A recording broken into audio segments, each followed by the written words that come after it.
Сәлем, егер менің каналым саған ұнаған болса, міндетті түрде лайк басып, комментарий қалдырып, жазылуды ұмытпа. Бүгін 8-ші сыныптың қышқылдардың қасиеттері мен қолданылуы тақырыбына арналған біліміңді тексер тапсырмаларын орындаймыз. Бірінші сұрақ: қышқылдар қандай физикалық қасиеттерге ие? Көптеген қышқылдар, мысалы күкірт, тұз, азот қышқылдары түссіз сұйық заттар. Ортофосфор, метафосфор, бор қышқылдары қатты заттар. Кремний қышқылынан басқа барлық қышқылдар суда ериді. Олардың дәмі қышқыл болады. Екінші сұрақ: қандай табиғи қышқылдарды білесіңдер? Қандай қышқылдарды тұрмыста қолданады? Көптеген жемістердің қышқылтым дәмі олардың құрамында кездесетін қышқылға байланысты. Осыдан лимон, алма қышқылдары сияқты атаулар пайда болған. Тұрмыста сірке қышқылы, алма қышқылы, лимон қышқылын қолданамыз. Сірке қышқылына аз мөлшерде ыстық су құйып ерітінді жасаймыз. Ол ерітінді қиын және сіңіп қалған дақтарды тез кетіреді. Ас үйде ет маринадтауға, тәтті бәліштер жасағанда көтерілуі үшін соданы сірке қышқылымен сөндіріп аламыз. Үй жағдайында майонез жасағанда сірке қышқылын қосамыз. Лимон қышқылы сабын дақтарын, қалдықтарын, әкті және тотты кетіре алады. Үшінші сұрақ: қышқылдармен жұмыс жасағанда қандай қауіпсіздік техникасы ережелерін сақтау қажет? Қышқылдармен жұмыс істегенде қауіпсіздік техникасы ережелерін мұқият орындау керек. Қышқылдардың күйдіргіш және уландырғыш қасиеттері бар. Қышқылдарды күн сәулесі түсетін жерде сақтауға болмайды. Өйткені қышқылдар тұрған ыдыстар қызып кетсе, жарылуы мүмкін. Төртінші сұрақ: мына тұздарды калий сульфатын, кальций фосфатын, барий нитратын алу үшін қандай бейтараптану реакциясын жүргізу қажет? Реакция теңдеулерін жазыңдар. Калий OH қосылған H2SO4 түзеді калий 2SO4 қосылған H2O.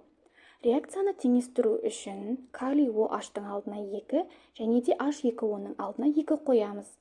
Кальций OH2 қосылған H3PO4 түзеді кальций 3PO4 2 қосылған H2O. Реакцияны теңестіру үшін кальций OH2-ның алдына 3, H3PO4-тің алдына 2, H2O-ның алдына 6 қоямыз. Барий OH2 қосылған HNO3 түзеді барий NO3 қосылған H2O. Реакцияны теңестіру үшін HNO3-ның алдына 2, H2O-ның алдына 2 қоямыз. Бесінші сұрақ: айналымды жүзеге асыруға мүмкіндік беретін реакция теңдеулерін жазыңдар. Ең алдымен А нұсқасында литийден литий оксидін, литий оксидінен литий гидроксидін, кейін литий нитратын алуымыз қажет. Бірінші реакция: литий қосылған O2 түзеді литий 2O. Реакцияны теңестіру үшін литий 2O-ның алдына 2, литийдің алдына 4 қоямыз. Екінші реакция: литий 2O қосылған H2O түзеді литий OH. Реакцияны теңестіру үшін литий OH-тың алдына 2 қоямыз. Үшінші реакция: литий OH қосылған HNO3 түзеді литий NO3 қосылған H2O. Келесі Ә нұсқасында бізде фосфордан фосфор оксидін, кейін фосфор қышқылын және де одан кейін калий фосфатын алуымыз қажет. Бірінші реакция: фосфор қосылған O2 түзеді P2O5.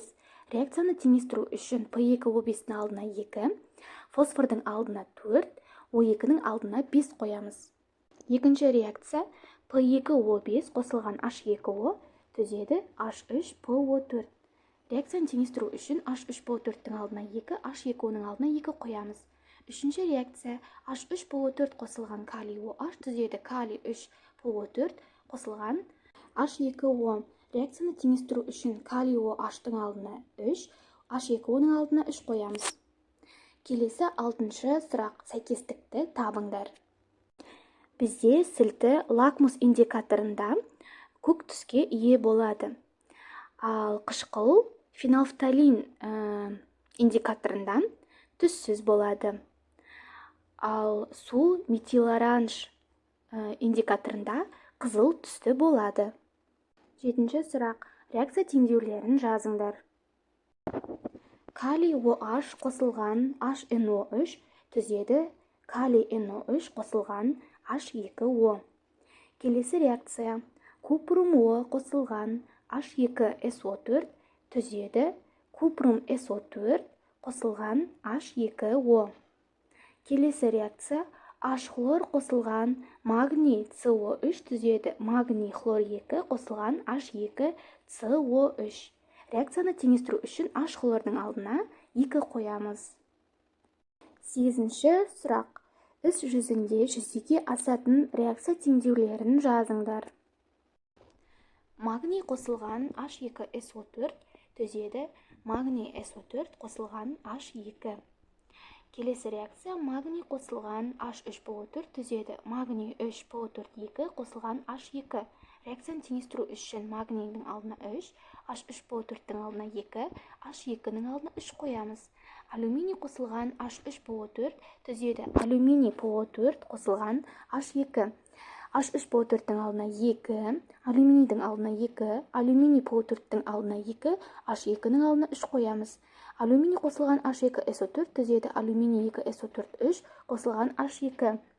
Реакцияны теңестіру үшін 2 алюминийдің алдына 2, H2SO4-тің алдына 3, H2-ның алдына 3 қоямыз. Кальций қосылған H хлор түзеді. Кальций хлор 2 қосылған H2. Теңестіру үшін H хлордың алдына 2 қоямыз. Гидраргирум қосылған H хлоры түзеді. Гидраргирум хлор 2 қосылған H2. Теңестіру үшін H хлордың алдына 2 қоямыз. Феррум қосылған H хлор түзеді. Феррум хлор 2 қосылған H2. Хлор 2-ның алдына 2 қоямыз. Гидраргирум қосылған H2SO4 түзеді. Гидраргирум SO4 қосылған SO2 қосылған H2O. Теңестіру үшін H2SO4-тің алдына 2, H2O-ның алдына 2 қоямыз. Магний О қосылған H хлоры түзеді. Магний хлор 2 қосылған H2O. Теңестіру үшін H хлордың алдына 2 қоямын. Алюминий 2O3 қосылған H хлор түзеді. Алюминий хлор 3 қосылған H2O. Теңестіру үшін H2O-ның алдына 3, алюминий хлор 3-ке 2, H хлорға 6 қоямын. Купрум қосылған H2SO4 түзеді. Купрум SO4 қосылған SO2 қосылған H2O. Теңестіру үшін H2O-ның алдына 2, H2SO4-тің алдына 2 қоямыз. Феррум 2O3 қосылған H хлор түзеді. Феррум хлор 3 қосылған H2O. H2O-ның алдына 3, феррум хлор 3-тің алдына 2, H хлорға 6 қоямыз. Гидраргирум О қосылған H2SO4 түзеді. Гидраргирум SO4 қосылған H2O. Кальций О қосылған H3PO4 түзеді. Кальций 3PO4 2 қосылған H2O. Реакцияны теңестіру үшін H2O-ның алдына 3, H3PO4-тің алдына 3, кальций Оға 3 қоямыз. Феррум OH3 қосылған H2SO4 түзеді. Феррум 2SO4 3 қосылған H2O. Теңестіру үшін H2SO4-ке 3, феррум OH3-ке 2, H2O-ға 6 қоямыз. Купрум О қосылған H2SO4 түзеді. Купрум SO4 қосылған H2O. Бірінші есеп. Мырыш тұз қышқылымен әрекеттескенде массасы 2,172 мырыш хлориді түзіледі. Реакцияға қатысқан мырыштың массасын және бөлінген сутектің көлемін қалыпты жағдайда есептеңдер. Ең алдымен реакция теңдеуін жазып аламыз. Цинк қосылған H хлор түзеді. Цинк хлор 2 қосылған H2. Реакцияны теңестіру үшін H хлордың алдына 2 қоямыз. Бізде есептің берілгенде цинк хлоридінің массасы бар, ол 2,172 граммға тең, ал оның молярлы массасы 136 граммға тең. Бізге H2-ның көлемін табу керек, оны Y литр деп жазып аламыз, ал оның қалыпты жағдайдағы мольдік көлемі 22,4 литрге тең. Цинктің де массасын табу қажет, ал цинктің молярлы массасы бізде 65 граммға тең. Осы жерден X-ті тауып ала аламыз. Ол үшін 65-ті 2,172-ге көбейтіп, 136-ға бөлеміз. Бізде 1,3 грамм шығады. Бұл мырыштың массасы. Келесі Y-ті табу үшін 2,172-ні 22,4-ге көбейтіп, 136-ға бөлеміз. Нәтижесінде 0,148 литр шығады. Бұл сутектің көлемі. Есептің жауабы: мырыштың массасы 1,3 граммға тең, ал сутектің көлемі 0,448 литрге тең. Екінші есеп.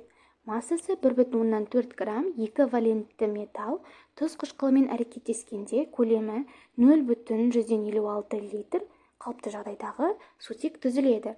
Бұл қай металл екенін анықтаңдар. Ең алдымен реакция теңдеуін жазамыз. Бізге металл белгісіз болғандықтан оны металл деп жазамыз. Яғни металл қосылған H хлор түзеді. Металл хлор 2 қосылған H2. Теңестіру үшін H хлордың алдына 2 қоямыз. Бізде H2-ның көлемі белгілі, ол 0,56 литр. Ал қалыпты жағдайдағы мольдік көлемі 22,4 литрге тең.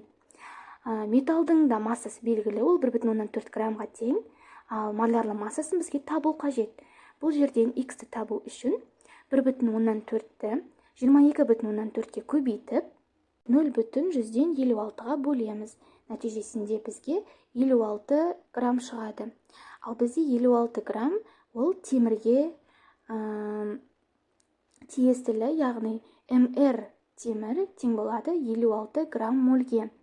Есептің жауабы белгісіз металл темір. Үшінші есеп.